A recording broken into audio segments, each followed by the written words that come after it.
Good evening. My name is Bob Liff, and this is the CUNY Forum, a monthly town meeting that brings prominent New Yorkers together with faculty and students of the Edward T. Rogowski Internship Program in Government and Public Affairs.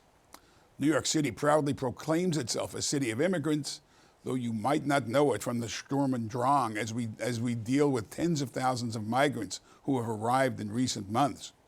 Mayor Adams has called the demands on the city's social service system one of our greatest threats, topping $12 billion in unanticipated costs, even as the federal government ends pandemic-era funding support.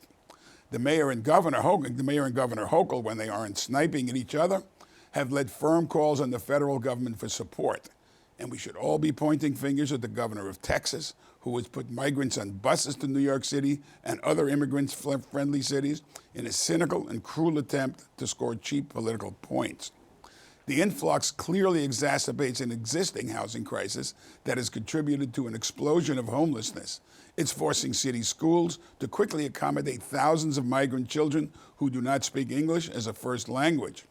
CUNY, too, has quickly set up programs for students at CUNY and private universities who can receive credit for helping migrants, who can help migrants navigate the immigration processes. Two of our panelists today have been active voices in finding ways to handle this crisis. Grace Rao, the executive director of the Five Borough Institute, writing in AM New York, laid out a plan for New York to create a state-based worker authorization system while the workers are processed through the notoriously slow federal immigration courts. The federal government has granted Venezuelan migrants, numbering around 10,000 of the city influx, temporary protected status, which grants them work authorization. Felipe de la Hoz, a member of the Daily News editorial board who writes the Borderlines blog, outlined how the city has to step up its workforce development programs to accommodate both the newcomers and the long-standing immigrant population that is essential for New York to remain the preeminent economic powerhouse it has traditionally been. Grace and Felipe are being joined on the panel by Van Tran, who's an associate professor of sociology and international migration studies at the CUNY Graduate Center, and Elizabeth Newman, who is the director of the Emerging Needs Clinic at the CUNY Law School. Felipe, what are the parameters? I think the mayor's been a little bit hyperbolic, but set the parameters of the issue we're facing. Sure. So, given the so-called Callahan consent decree, right, the right to shelter mandate that the city has, everyone who's kind of coming in and who doesn't have a place to stay, the city is legally required to provide shelter for. It's trying to change that, but that remains the kind of the policy now. And so currently, I think the estimates are above 60,000 migrants out of a total of over 110,000 that have arrived remain in the city's care. Some of them sort of have been in the city's care for some time. Some of them are sort of newer arrivals. And, it started about a year ago, kind of set off by busing, as you mentioned, from the governor of Texas, Greg Abbott, and sort of a political ploy that has become self-reinforcing for a couple of reasons. Among them is that New York City seems to be kind of the default location for folks that are sort of coming in and seeking asylum. We know from surveys and conversations that many of them, in sort of distinctly to other waves of migration, don't have a lot of connections already in the United States. And so they hear often that, New York can provide some opportunities and some shelter. And so that's sort of why we're seeing a focus on New York in particular. For example, in the aftermath of the Title 42 policy earlier this year, when border crossings actually plummeted, the number of folks arriving to New York stayed more or less static. So, leading us to believe that people are also coming from other parts of the country, not just directly from the border. And, the kind of one of the biggest reasons why this has been a particular issue is because many of them are not work authorized. So there's a statutory limit in terms of how quickly they can get work authorization. It's 180 days after they filed an asylum application, which not from the point of crossing the border, but oftentimes months after that. And so, there's kind of a bit of a catch-22 situation here where, the one thing that they sort of often want to do most, and which would be most helpful to sort of, self-sustainability, is something that they're barred from doing, and that, many of them are fearful of doing even under the table because it could impact their case in theory. So it's sort of been a little bit of an intractable issue. I'm sure we'll get into a lot of the particulars, throughout this conversation, but that's sort of why we're sort of finding ourselves now in the situation that we are. the the reality is that a lot of these people are not authorized to work, but they're working. And just as our traditional undocumented population are not allowed to work, but they work.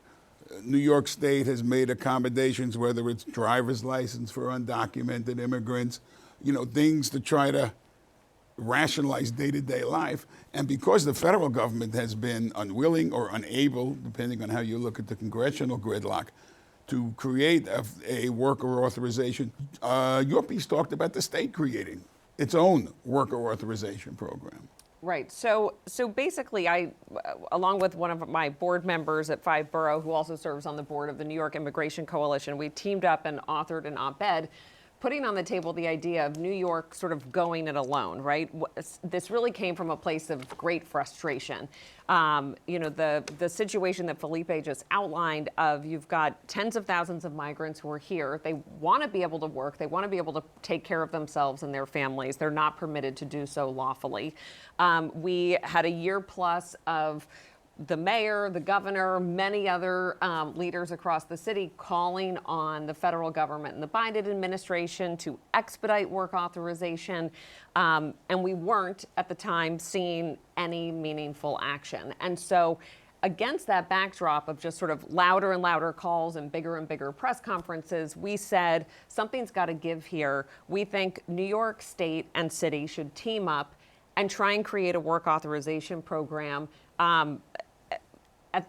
First of all, I think it could be, and I think it ended up, the idea on the table ended up being sort of a powerful leverage point. We then saw some action from the federal government in the wake of that. But we thought this could change the discussion, could turn up the heat, certainly, on Washington to show just how serious this is and how all ideas are on the table in New York. We've seen at least 2 different bills be introduced up in Albany that would allow for the creation of some sort of work authorization permit. And then the governor herself said that she was looking into it and considering it. And we know that the state of California has taken similar steps. They haven't actually executed this, but the public university system in California, the UC system, legal scholars at UCLA have said, we think there is a legal path forward. I'm looking to the lawyers here who can dig into the details of this, but we think there is a legal path forward for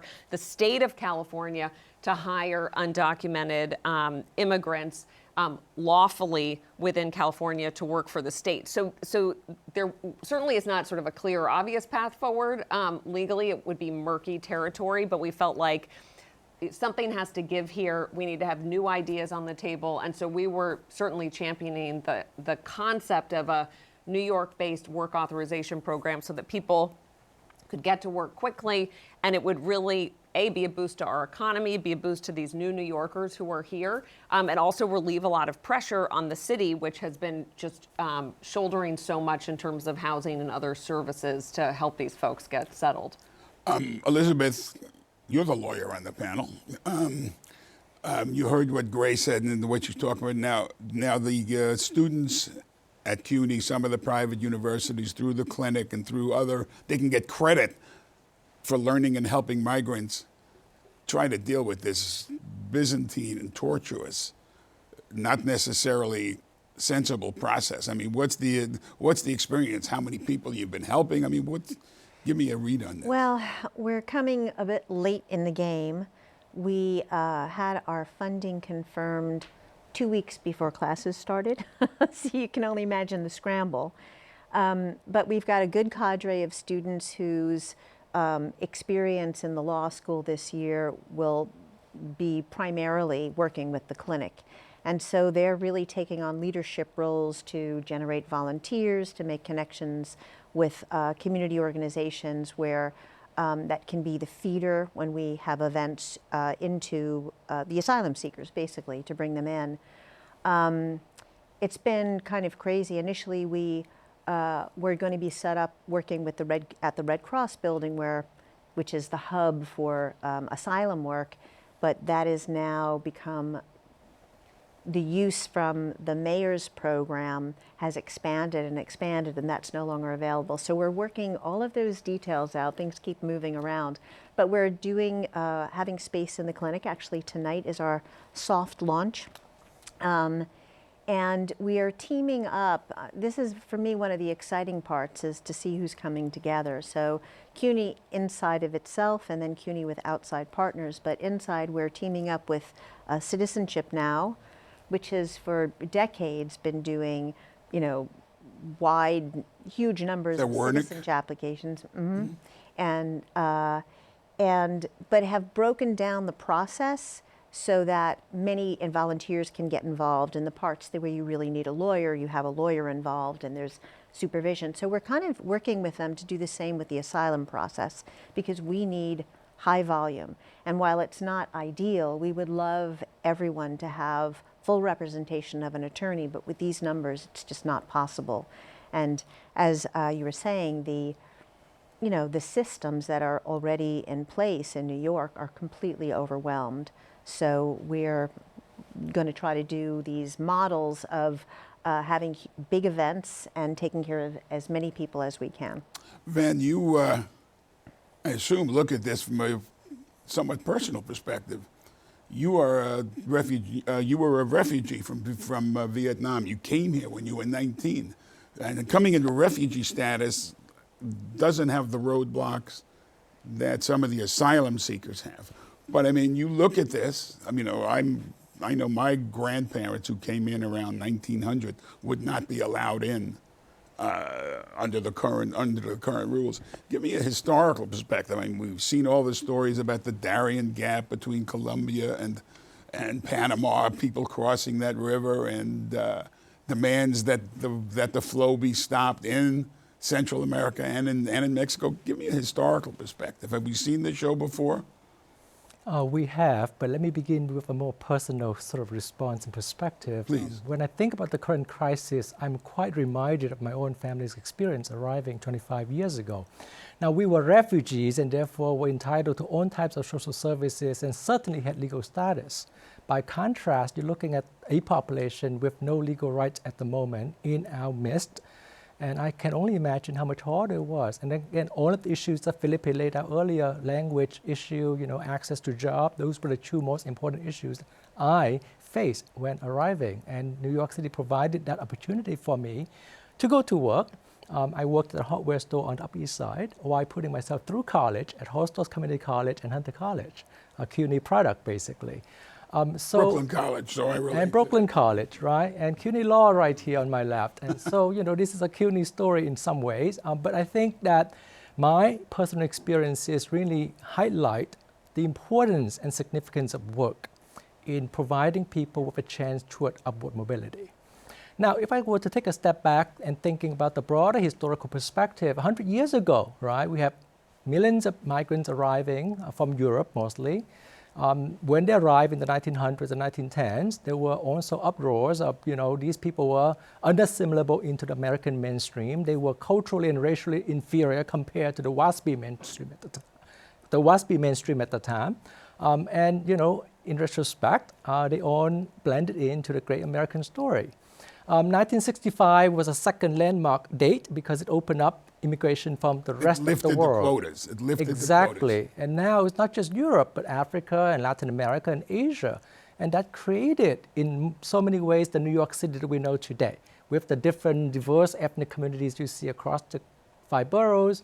And that really is the fabric of the city, but also is an asset. And I think in so many ways, I'm extremely optimistic, despite all of the obstacles that we're seeing today, that this new wave of migrants that we just received will bring their own creativity, energy, and vibrancy to our city. So we must embrace them and benefit and build on their strength. And benefit from their presence, I think, tremendously. which is traditionally what the city has done, and especially at the kind of entry-level jobs. You've listened to this, Felipe. How is this different? The experience Van just described. How is it different? I mean, how do you move towards accommodating, setting aside all the social service needs, which I think we should talk about in a second. I mean, the mayor, I think, may be hyperbolic, but he's not creating it out of whole cloth. I mean, the demands on the city are awesome. So Sure, yeah, I try to kind of emphasize, as others have, that it's not an inherently insurmountable number of people to accommodate. And if we look at sort of the heyday of asylum, 1907, 1908, which we've referenced, you had averages of around 5,000 people could be coming in per day. So we would have, in less, in under a month, we would have, gone past the totality of the last year of arrivals. The distinction obviously is just in this moment, the services that need to be provided are much greater because of this piece of not being able to work, because of this piece of not really having any sort of community necessarily to slot into. And of course, the communities that these folks are coming in from are represented in New York, right? So it's more so about having that bridge to get them to sort of that point of integration. And, just to also ping off some of the particular challenges, I think language was mentioned. I think there's a misconception too that it's like all these folks are speaking Spanish, but increasingly that's not true. We have folks. I went out to a shelter near my apartment to talk to some folks a couple of weeks ago. And those folks are speaking Wolof and Arabic and sort of all these other things as well. And so there's kind of the issue as such is also shifting, right? The kind of the populations we're receiving are actually even different than they were 6 or 7 months ago. And so, when we talk about folks monolithically, I think we also sometimes miss that, it's sort of an evolving paradigm, although one that there's no reason to think we are sort of unable to accommodate if we had different policy choices. And to sort of talk for a second about the refugee program, which we were just discussing, right? There is a whole infrastructure that exists there to place people in communities where there kind of are awaiting volunteers and nonprofits on the ground, and there is money for lodging and sort of basic English classes. There's a sort of a runway that comes built in that we could try to develop a version of, utilizing the federal government's massive resources for sort of asylum seekers that sort of we aren't. And the federal government really has been pretty hands off once people are sort of released from border custody of sort of, wherever they end up, whatever they're sort of doing there is not really our problem, right? It's sort of localities and states that have to contend with this. And I think, that's been a big part of the friction here as well. Elizabeth, over the years, as you've been dealing with immigrants, and I assume a great number of them are undocumented immigrants, there's a lot of fear. I mean, there is this highly irrational, unpredictable, but potentially confiscatory immigration system that can, you could have a family, you could have a job, and you can be, you could have an ID NYC card. There's one example of how New York City adjusted to create a local ID card so people could access some degrees of service, even if they have no national status. I'm talking about an American government status. Talk about this. I mean, is there, this level of the difference between refugee programs and other people coming in, those are... I think, fear is huge. I mean, number one, most of the population who's coming are fleeing. They're fearful of what they're leaving. They're not coming here because they're happy to join family and et cetera. They're fleeing. And so that's one level of fear.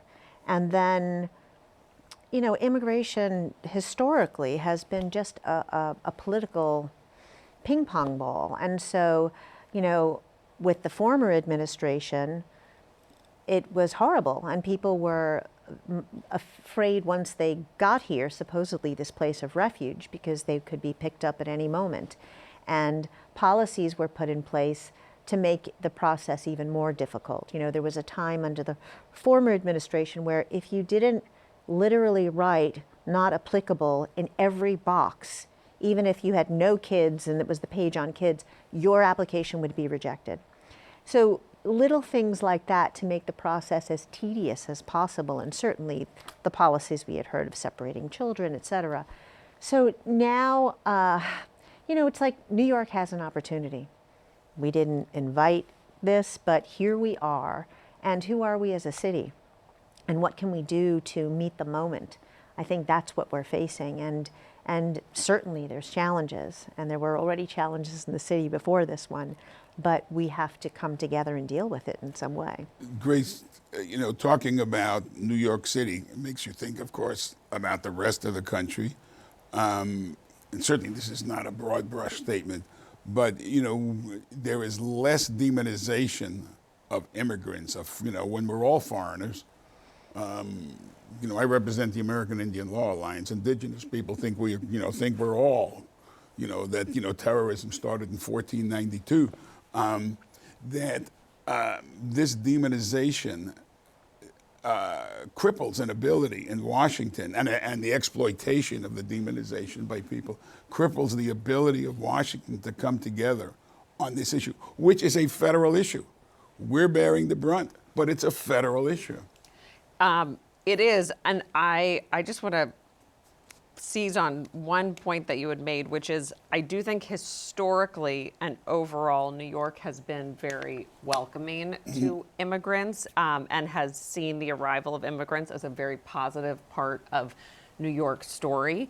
What has been really alarming to me, and I'm sure I'm not alone in this, is seeing more and more of the anti-immigrant sentiment that we are used to seeing sort of in certain corners of the country, far from here, starting to pop up in our backyard, in our neighborhoods, and it's growing. And that has been really disheartening and really scary, and has, I think, felt like a real shift in terms of just the dialogue that we're having here, which is also why conversations like this are so important, right? Like, I think the framing of this, the historical context is so important. Even for myself, I had been, without even thinking too much about it, been using the phrase migrant crisis. I'm starting to feel like maybe that's not the right language to be using to talk about this, right? Especially when we pull back and think about the context and how many migrants and immigrants we have absorbed as a city.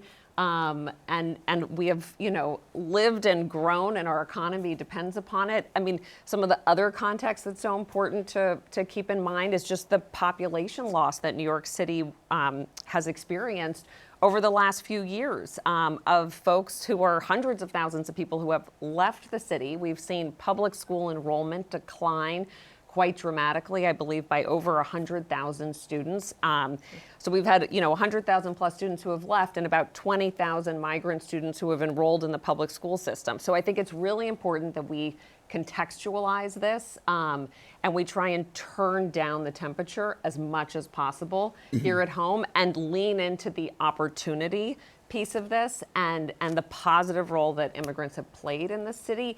And with the right support and the right on-ramps to jobs and education, can and will play in the future of New York. And frankly, given the sort of population trends that we've been experiencing over the last year, may be absolutely essential for New York's future. Van, she was talking about she's seen, I think she's a very keen observer, a rise in demonization. I'm not so sure there's a rise in demonization or it's having more attention paid. In preparing for this, I went back, I think it was 1907. We're a city of 3.5 million people, and over 1 million people arrived, mostly from Europe. And, there were no Irish need apply signs if you go a little bit further back into history. So this, Vietnamese ran into, in the Gulf Coast when shrimpers were viewed as threatening the jobs of Texas and Louisiana, mainly white shrimpers. This is, we are overwhelmingly welcoming, but yes, we've always had this dual approach to the newcomer. Well, I think Grace is right that there has been a rise in this anti-sentiment across the city, and it has to do with the fact that the mayor has not handled this entire situation well from the very beginning. We appreciate how difficult it is to basically, cope with hundreds of thousands of people arriving in short duration. But I think from the very beginning of this entire chapter, the city has mostly been reactive and not proactive in shaping the experiences of people arriving. So on the one hand, you have the difficulties of New York City coming out of the pandemic, where, we were told the budget is constrained and therefore, including CUNY, we're supposed to cut, 5% of our budget every single year. And at the same time, when you look across the news media, you were told that billions of dollars are going to be spent on housing the migrants. So in some sense, you are presenting a forced choice with limited resources. These are two priorities that we could be funding, and it's easy to fall into the trap of seeing funding refugees and asylees as taking away from our students at CUNY who don't have enough funding to begin with. So that, I think, is a challenge. And in many, many ways, the fact that migrants were sort of right in the middle of Midtown when they arrived really gave the impression that everything is out of control in the city, and therefore generated this strange sentiment even among the progressive and liberals on the left, which is that, I don't want these people in my backyard. I don't want them right here in front of my building and my co-op. And that, I think, is sort of an orderly issue that has now evolved further into a more, Right. You had obviously you had large groups of migrant families outside the Roosevelt Hotel, right smack in the middle of, right smack in the middle of Manhattan. But at the same time, you have had, tens of thousands of people who've been incorporated, whether they're into, temporary housing. Bob Mascali is a former Deputy Homeless Services Commissioner who wrote in the Daily News this week how the city has people living in homeless shelters for 2 years.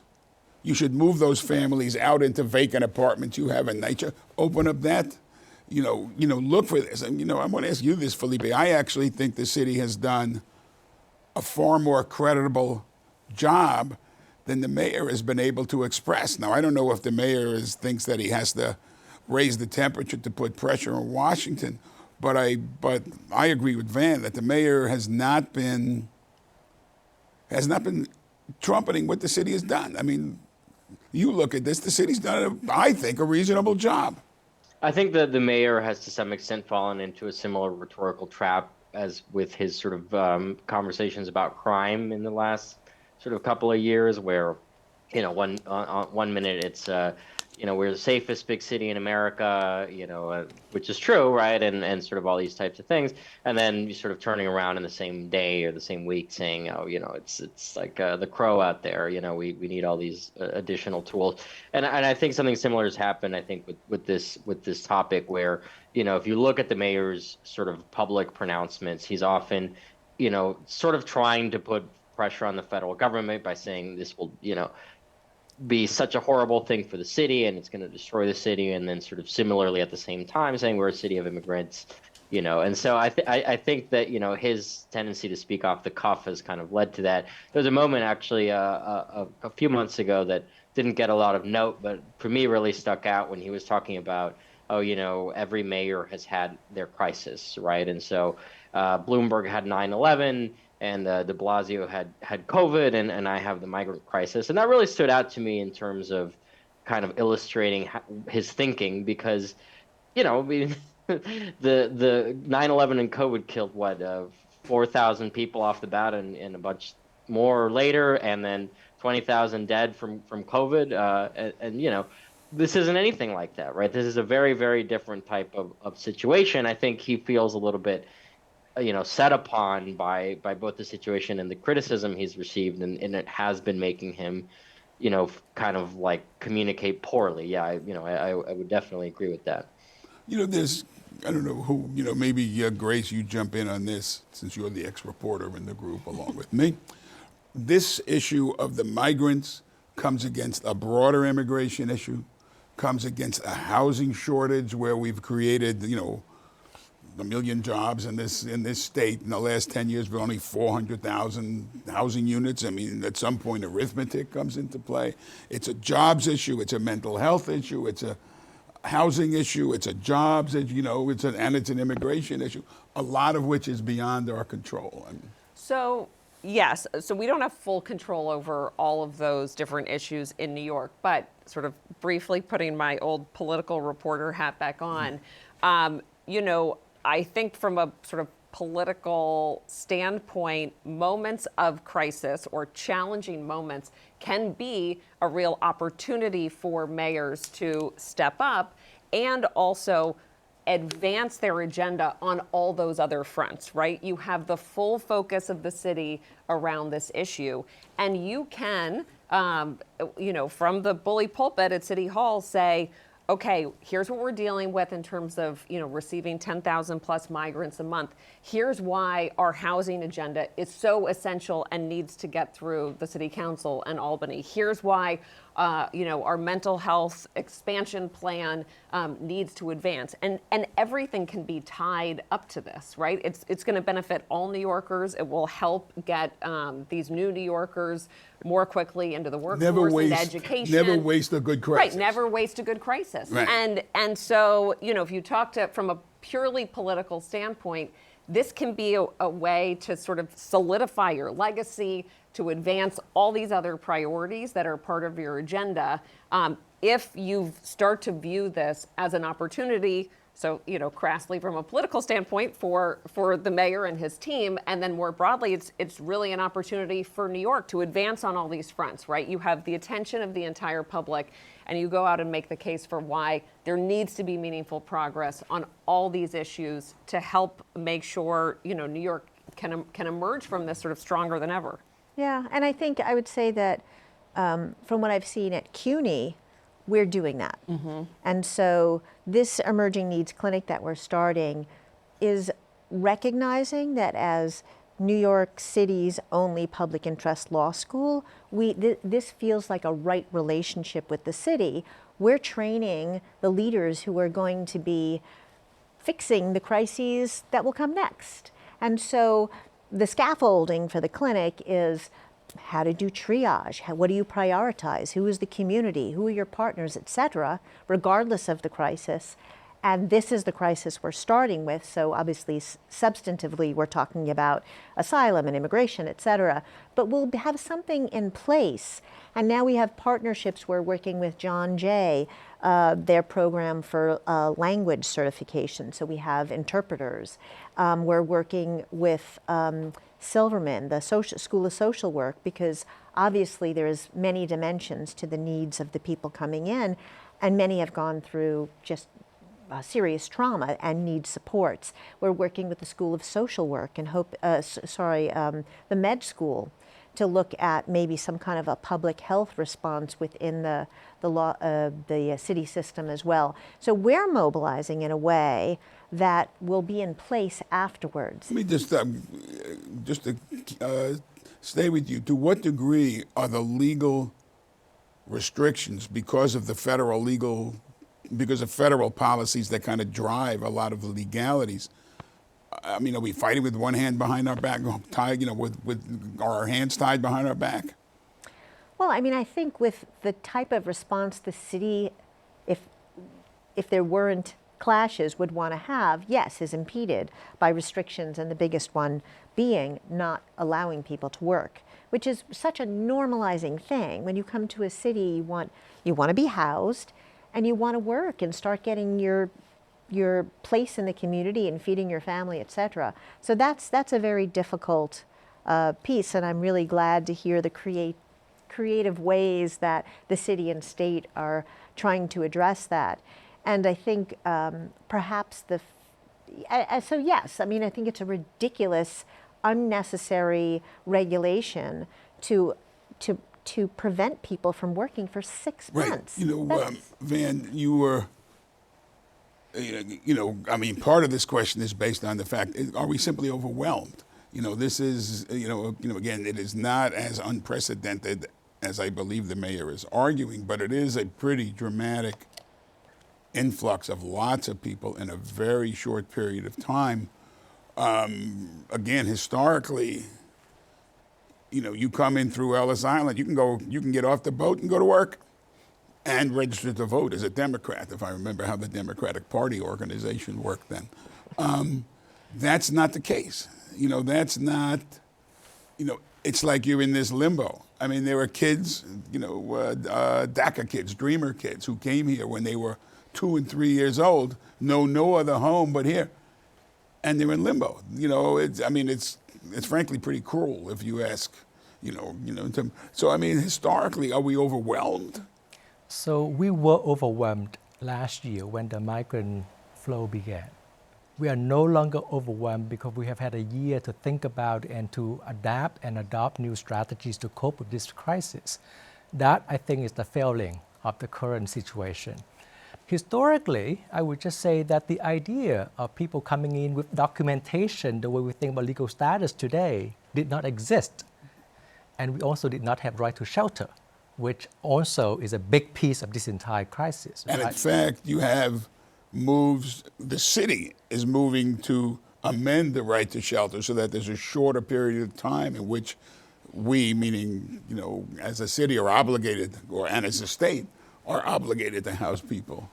And I think part of the reason why we have seen so many people coming to New York City has everything to do with the fact that we're known as a city that's extremely welcoming, a city where being different is the norm, and that's actually okay, a city that has a long history of integrating immigrants successfully, and a city that basically has the capacity to house people. But and you housing also- is right. core to the entire experience, right? So the right to shelter actually is rather important. By contrast, in LA, for example, you don't see the same influx. In fact, the number of migrants arriving in LA has been declining since COVID and has not picked up in the same way that we have. So that, I think, is the clearest contrast between the two. Maybe this is kind of for Felipe and for Grace, is Governor Hochul has been trying to set up a policy to spread some of the migrants around the state, which is being met with tremendous resistance, except in cities like Buffalo, which says we have a worker shortage, send them to us. Cities like Syracuse saying, send them to us.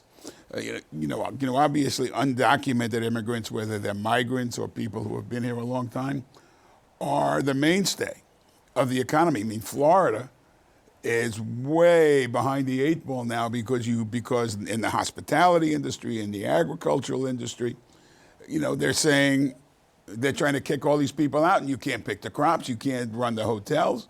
So, the economic reality is that there are places that want these people. There are a ton. I mean, the conversation might be different right now if we did not have that level of employment need across a whole host of different industries. But the reality is that everyone from the healthcare industry, hospitals, home healthcare aides, restaurants, even the public sector, construction. I mean, there are so many different industries that are eager to grow their workforce. They can't hire enough people. And, upstate, I think in the agriculture farm world, that's the case as well. So you have such tremendous need. And then you have these new New Yorkers who are here who want to work. That has just highlighted the absurdity of this situation. And I think makes for a really compelling case for why we have to come up with ways to make this happen quickly. And if I could add something too, the reason that this statutory 180-day thing exists, the reason that the federal government was very slow to sort of try to utilize parole to its maximum capability and various other things is that they're considered pull factors, right? The idea that these things will make people, want to leave their homes and come to the U.S. and come to New York City. And that's never made a lot of sense because if you're uprooting your entire life, you're fleeing, whether or not you're going to have, work authorization immediately upon arrival is not the primary consideration. And we've seen over decades that, all these things that were considered dissuasive, right? Prevention through deterrence, making the border more deadly itself, right? Even family separation, probably the most horrific deterrence policy that we've ever undertaken, has not changed anything. I mean, arrivals increased after family separation. And so I think, part of this is also sort of dropping this fiction that there's anything that we can do that's going to be sort of, horrible enough or that we're going to sort of get rid of enough pull factors or whatever that folks are going to stop coming, because the evidence shows that that's not going to happen. And we have to, I think, have an evaluation here of what kind of society we want to be, where is the strategy really going to be like, oh, let's be sadistic enough that people are going to stop coming? I would argue that sort of describing that plainly, most people across the political spectrum would say no. And I think it's good to be clear-headed about that. Let me take a question from the audience. Tell us your name and the campus you're from. Hello, my name is Shauna Morales, and I am from an alumni from a Hostos Community College. Hostos. Yeah. And the question that I have, is the migrant crisis, has it become the New York City migrant crisis, or is this an issue of the United States as a collective? And I also wanted to know, are there any outlets and advocates or government officials that are conscious of the governments and systems in these other countries where the asylum seekers are looking to come here? And do you feel that with the tens of thousands of migrants coming to America, that we have an obligation to assist the other countries with their governing? Or do you believe that our focus is best that we stay here on our own issues and helping them to have a new life here? Van, you're professor of international migration studies. I think it's a great question, and I think we have yet to talk about the origin of this crisis. We have been really focusing on New York City, and we forget why these people flee their home countries, and the answer is actually quite simple. There's no livelihood back where they're coming from, and it came back to political instability, failing political institutions, and gang and criminal violence. That is the push factor that is driving people away from Central America, and specifically El Salvador, Honduras, and Guatemala. That's the Northern Triangle.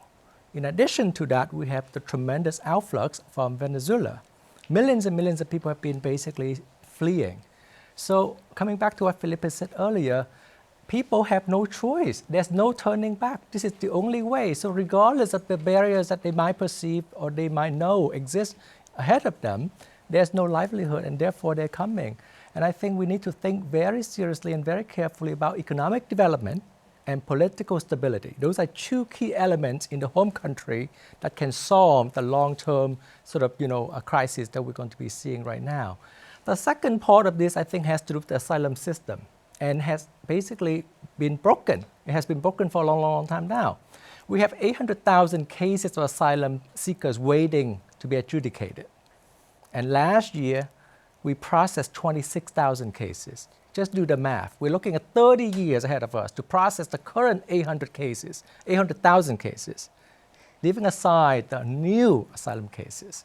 So this entire system is broken because the asylum system was never meant to be dealing with the type of crisis that we're seeing today. It was meant to adjudicate very few cases every year of people fleeing exceptional cases and exceptional situations.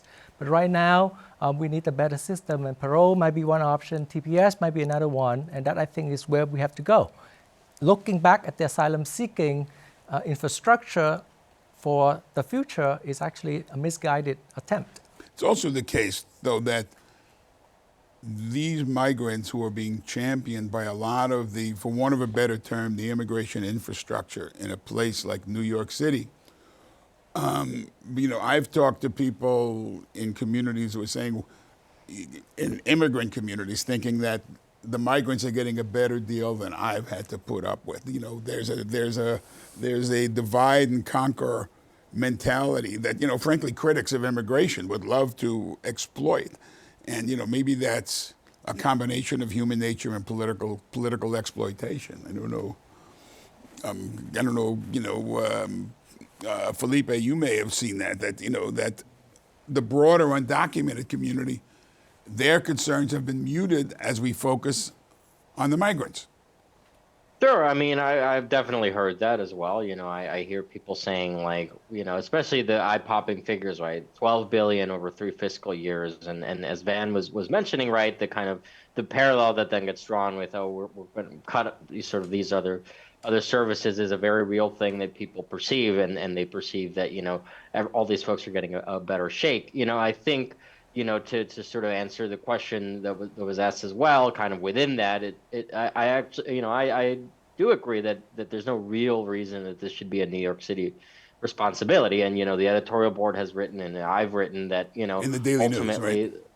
Right, yeah, exactly. The federal government has a role to play here in sort of using its massive resources to sort of spread folks around. And as you mentioned, Bob, like there are sort of other localities that are clamoring for people that can sort of backstop tight labor markets and local economies. Buffalo has benefited tremendously from a refugee population over the last 10, 15 years. And so I think there are we can sort of hold two ideas in our heads at once. One of which is New York City should be welcoming and sort of accommodating and can stand to benefit from the kind of integration of these folks. And there, it is unfair, right? And it is sort of a logistical challenge to sort of be the almost the default location nationwide for folks that are arriving, right? There should be kind of a cohesive international or national and international to some extent strategy,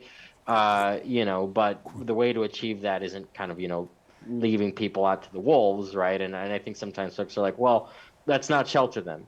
Well, what is day two of that, right? It's like then they're on the street and they're in the subways, and that's not better, right? This isn't not an ideal situation, but the alternative isn't necessarily going to be better for Okay. anyone, right? And it's probably going to be worse for everyone, right? So I think it's also worth sort of keeping that in mind. Okay.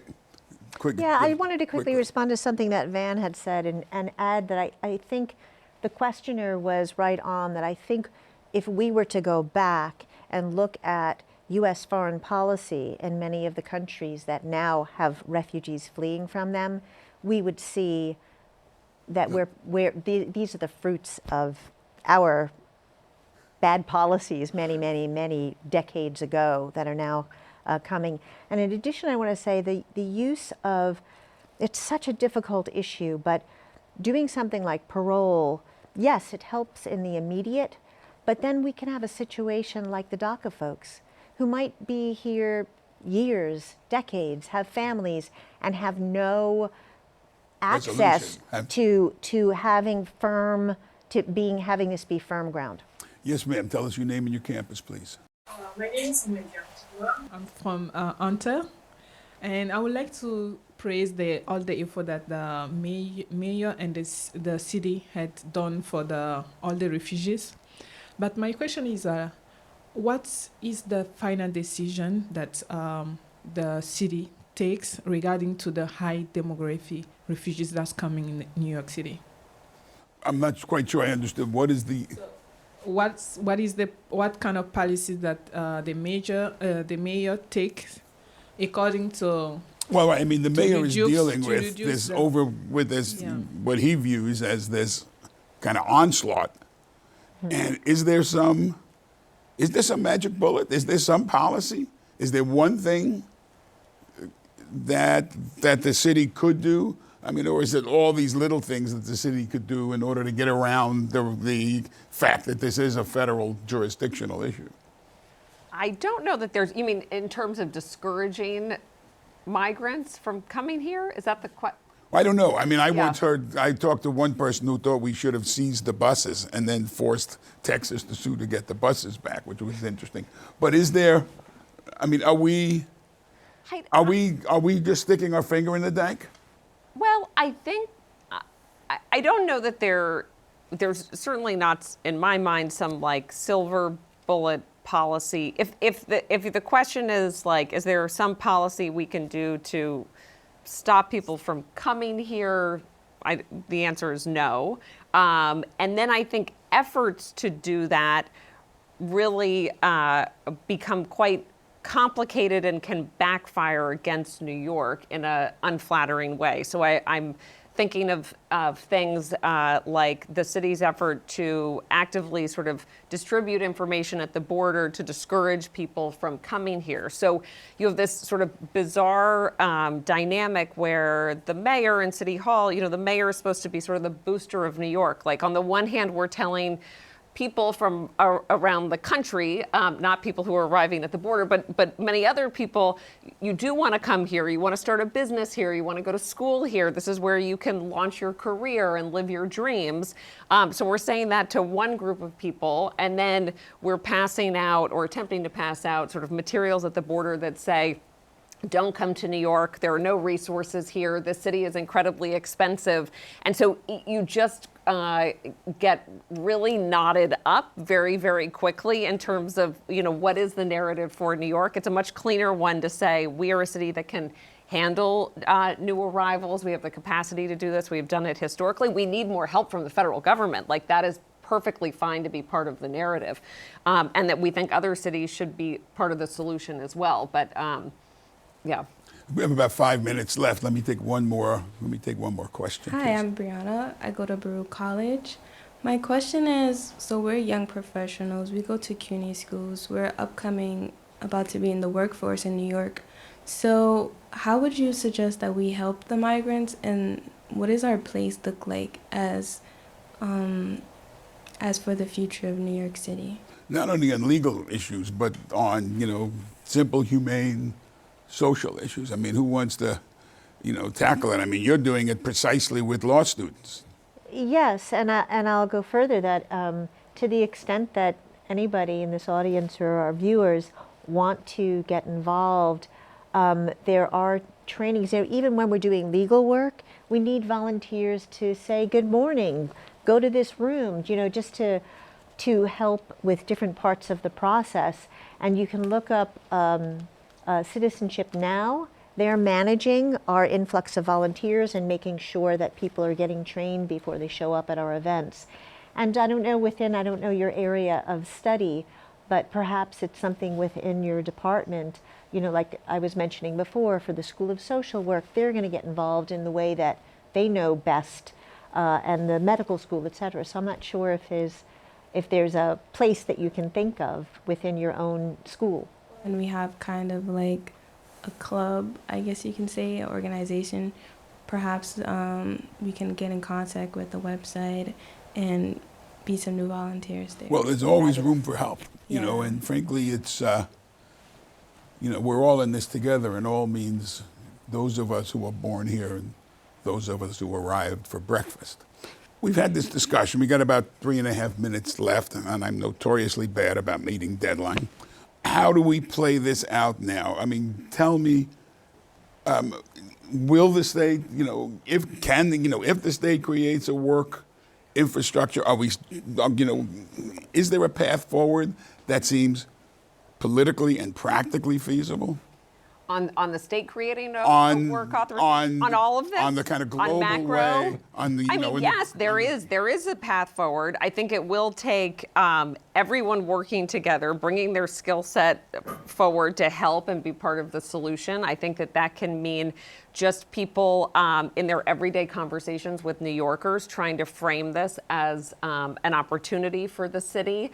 I think that there is certainly a lot of work to be done, as Felipe pointed out in the great report that he did this week on sort of the workforce development infrastructure in the city. Which is totally inadequate, according to what, Felipe's report laid out the shortfalls. It's overtaxed. Right, so it's overtaxed, so they need support as well. But we now need to be pivoting away from sort of crisis mindset to these on-ramps into jobs, into housing, and thinking much more long-term about the path forward.